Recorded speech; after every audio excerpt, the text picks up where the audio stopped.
La letra pequeña que ocultan las ayudas por la DANA para autónomos, del ERTE al cese de actividad, las condiciones de las subvenciones, prestaciones y demás medidas. El Boletín Oficial del Estado BOE de este miércoles publicó la mayor parte de las medidas que había anunciado el Gobierno para los autónomos y empresas afectados por la DANA. Poco a poco se van conociendo algunas condiciones y la letra pequeña oculta de estas ayudas.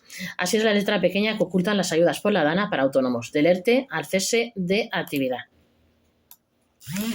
Hace apenas unos días que el Gobierno aprobó todo un paquete de medidas para los autónomos y negocios de 80 municipios afectados por la DANA. Tras la primera publicación de estas ayudas, subvenciones y demás mecanismos en el Boletín Oficial del Estado BOE. Ya estamos advirtiendo de determinadas condiciones a las que quedarán comprometidos todos los negocios que se acojan a ellas, muchas de ellas ocultas entre decenas de páginas de esta o incluso otras normativas. Para cobrar más de 10.000 euros en ayudas por la DANA, las empresas deberán facturar más de 1 millón. El presidente del Gobierno avanzó este martes, tras el Consejo de Ministros, al menos 5 medidas que afectarán directamente a todos los negocios autónomos en zonas afectadas por la DANA. La mayoría de la Comunidad Valenciana, las más importantes serían las ayudas directas, la prestación por cese de actividad y los ERTE por fuerza mayor, además de algunos aplazamientos, moratorias y avales para solicitar un préstamo. Estoy grabando. De momento... Ese ahí.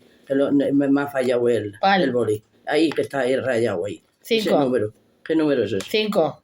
¿5 solo? Sí. De momento y solo unos días después de que... Que son 5 este de aquí. ¿No hay 2 números ahí? ¿Dónde? Ahí. Aquí. Ahí. Ahí, 99. 99. De momento y solo unos días, perdón por la interrupción. De momento y solo unos días después de que se haya publicado el BOE, ya se han empezado a conocer distintas condiciones que van ligadas a todas estas medidas. En primer lugar, y como se avisó, a pesar de que Sánchez había prometido ayudas de hasta 150.000 euros para los negocios, dependiendo de su facturación, el miércoles se descubrió que los autónomos, persona física, independientemente de cuándo facturen, solo van a poder cobrar 5.000 euros y las empresas tendrán que ingresar más de 1 millón de euros para poder percibir más de 10.000 euros. Al margen de estas cuantías, los trabajadores por cuenta propia que reciban este dinero tendrán que comprometerse a mantenerse de alta en el renta durante varios meses si no quieren perder las ayudas. Además, solo podrán cobrar si acreditan daños en sus locales y si su sede fiscal está en uno de los municipios declarados zona catastrófica, lo que excluiría a muchos trabajadores por cuenta propia con negocios en estos municipios, pero con sede ubicada en otro lugar. Y el resto de medidas tampoco se libran de condiciones extras. El cese de actividad, a pesar de que se prometió como extraordinario, va a ir ligado en muchos casos a caídas de facturación y rendimientos netos que, si no se cumplen, también supondrán la devolución del dinero, y no en todas sus modalidades se va a permitir acceder sin periodo cotizado o sin que consuma paro. En cuanto a los famosos ERTE, por fuerza mayor, tendrán, como ha sucedido en la pandemia y en la guerra de Ucrania, una cláusula de mantenimiento del empleo. Luego están las condiciones de las principales ayudas para autónomos y empresas afectados por la DANA. De momento, y a expensas de futuras aclaraciones y publicaciones en el BOE de algunas de las medidas que ha prometido el Gobierno, se han recopilado ciertas condiciones que van ligadas a las nuevas ayudas para autónomos afectados por la DANA y que en muchos casos podrían pasar desapercibidas para los negocios.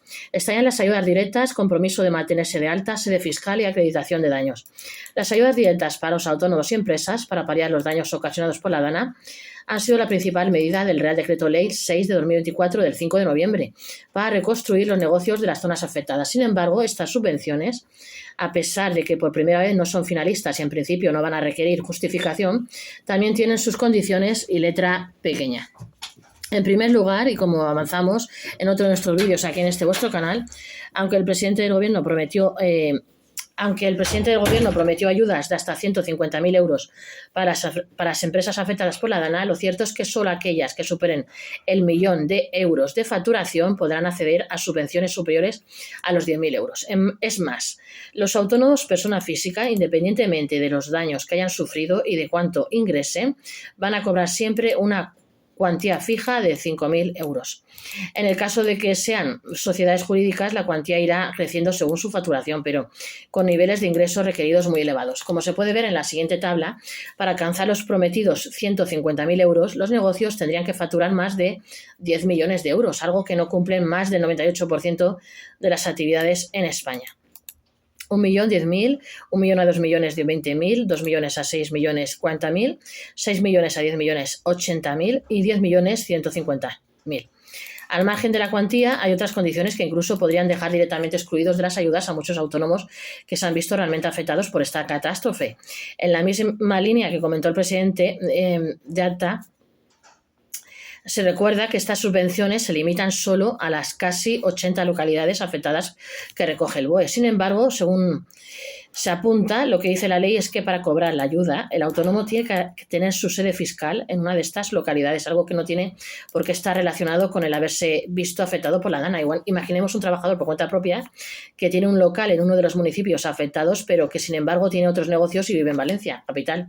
En este caso, su sede fiscal no estará en una de estas 80 comunidades y no podrá percibir las subvenciones. Es más, todavía habría más casos en los que un autónomo podría verse afectado por este requisito. Imaginemos un taxista de una localidad cercana a uno de los 80 municipios afectados que fuera en uno de esos días a hacer un servicio a alguna de estas localidades.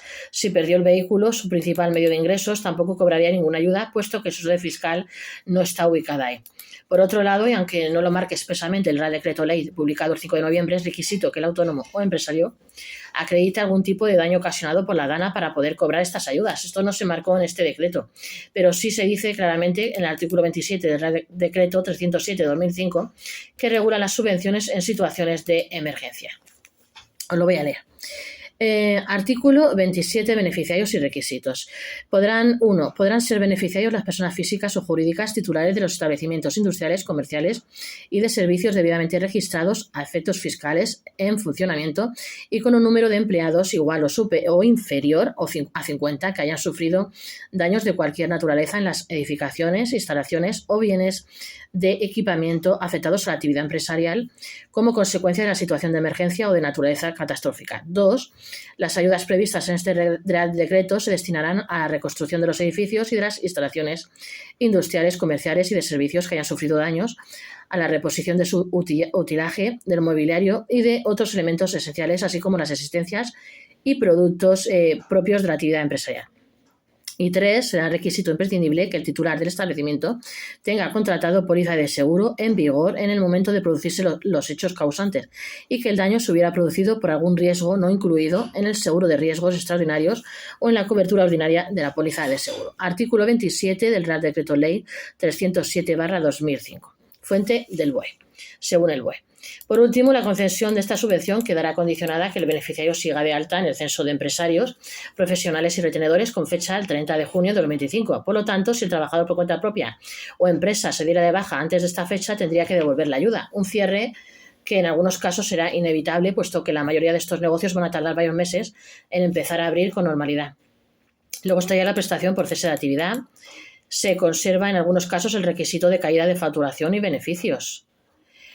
Por otro lado, la prestación por cese de actividad extraordinaria también tendría determinadas condiciones añadidas, entre otras cosas porque las facilidades, como no necesitar el periodo de carencia o no consumir cotizaciones, no se incluyen en todas sus modalidades. Según publicó el Ministerio de Inclusión, Seguridad Social y Migraciones este lunes, los autónomos podrán solicitar una prestación mejorada por cese de actividad por fuerza mayor para paliar los efectos de la DANA. Esta prestación se solicitará en la mutua y para acceder a ella no se exigirá cotización previa. Además, no consumirá prestación y el periodo de cobro se considerará cotizado. Sin embargo, os explicamos que la prestación por cese, con las peculiaridades extraordinarias de no acreditar la causa de fuerza mayor, no consumir cotizaciones y no necesitar el mínimo de 12 meses cotizados, solo se aplicaría para el cese temporal total. En el caso del parcial, si se tienen varios locales y se continúa desarrollando la actividad, podrían desaparecer estas condiciones más favorables. Se cobrará solo un 50% y además habrá que cumplir algunos requisitos adicionales. Entre otros, los requisitos que deberán cumplir los autónomos que soliciten un cese parcial en el total no hay que cumplirlos. Serían haber tenido una caída de ingresos del 75% de la actividad de la empresa con relación al mismo periodo del año anterior, que tus ingresos mensuales no alcancen el SMI, estar al corriente de pago en la seguridad social, ERTE por fuerza mayor, si se despide en los próximos meses, habrá que devolver el dinero. Por último, en el caso de los ERTE por fuerza mayor, como ocurrió en la pandemia y como está regulado en el Estatuto de los Trabajadores, los autónomos y empresas que afecten a uno de sus empleados a este mecanismo deberán cumplir un compromiso de mantenimiento del empleo. Este compromiso de mantenimiento del empleo obliga a tener el mismo nivel de plantilla, es decir, a no despedir a ningún empleado durante los 6 meses siguientes al momento de afectar a cada trabajador al ERTE. Esto significa que si un autónomo o empresa abriera uno de estos expedientes a principios de noviembre, tendría que esperar al menos hasta mayo para poder hacer ajustes en la plantilla. De lo contrario, tendrá que devolver el 100% de las cotizaciones que le fueron exoneradas por cada uno de los empleados que haya afectado al ERTE durante ese tiempo. No olvidéis de suscribiros para este y otros temas a este vuestro canal, Gestory, Gestoría YouTube. Suscribirse. Para más información y más vídeos, suscribirse, Gestory, Gestoría YouTube.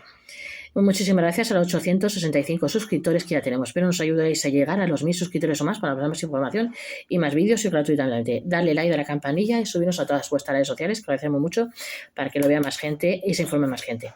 Gestory, Gestoría YouTube. Suscribirse.